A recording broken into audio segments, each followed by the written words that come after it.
నిన్నయాల రేవంత్ రెడ్డి మాట్లాడుతున్నాడు. ఏమంటుండు? నేనే గెలుస్తా, 2034 దాకా ఉంటా.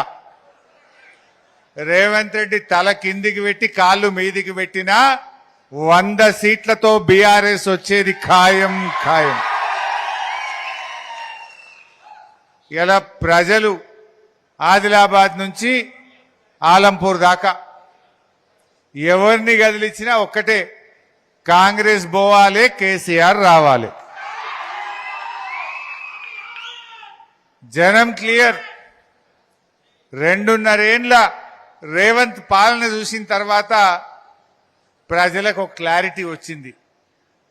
బీఆర్ఎస్ఏ బాగుండే అంటున్నారు. ఎందుకు ఈ మాట వస్తున్నది? ఇచ్చిన ఒక్క హామీ అమలు కాలే. పైగా కేసీఆర్ గారు కొనసాగించిన ఫీజు రియంబర్స్మెంట్ పథకం ఆగిపోయింది. 30 లక్షల మంది ఎస్సీ, ఎస్టీ, బీసీ పిల్లల భవిష్యత్తును ఆగం చేసిండు రేవంత్ రెడ్డి.